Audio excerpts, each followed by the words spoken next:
Hey there, I'm Shezzy, welcome to my channel, and today I'm going to tell you the one thing that completely blew my mind when I went to receive the results for my autism assessment.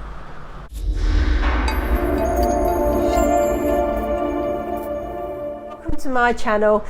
This channel is going to be so neurodiverse. We're going to talk about lots of different things that incorporate the neurodiversities, as well as talking about well-being, managing anxiety, supporting anxious, stressed children and adults. So there really is something for everyone. So make sure that you subscribe and hit that bell for notifications, because there's so many awesome videos coming your way. Okay, so let me tell you then that if you've been following my channel for a little while now, you'll know a couple of months ago I set off to find out, am I in fact on the autism spectrum, just like my daughter and my stepchildren. Now don't get me wrong, I know autism isn't contagious, and just because my biological daughter and my stepchildren have autism doesn't mean I caught it from any of them. I'm not that daft, I know that.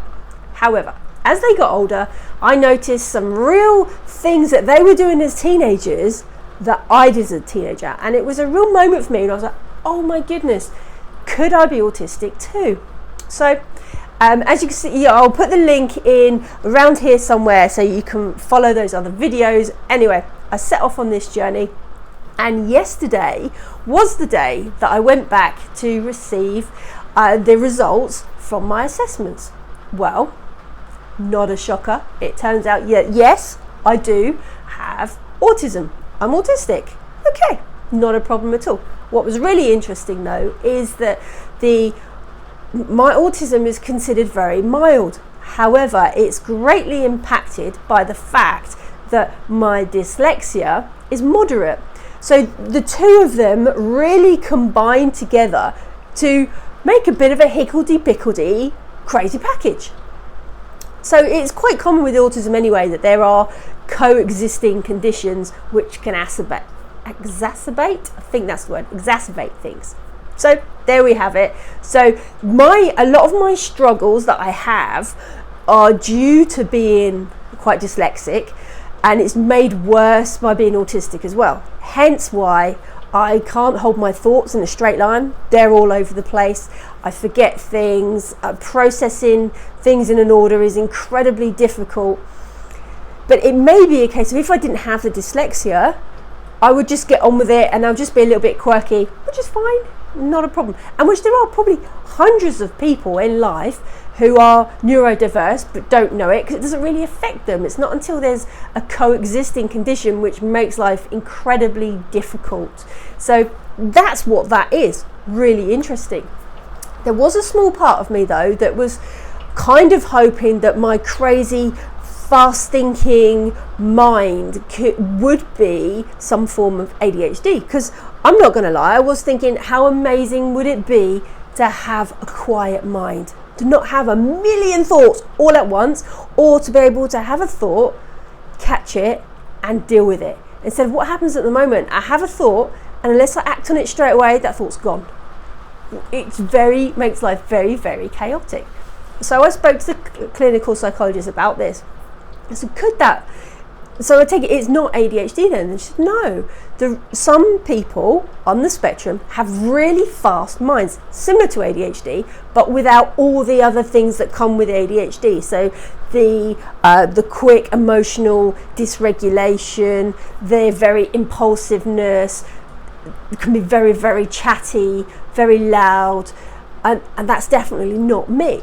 So that was really, really interesting. And then what she said blew my mind. Wasn't expecting this to come whatsoever. She said to me, Cheryl, what you need to do to really calm your mind when it's going so fast you can't think straight, you can't do anything, you need to immerse yourself in video games.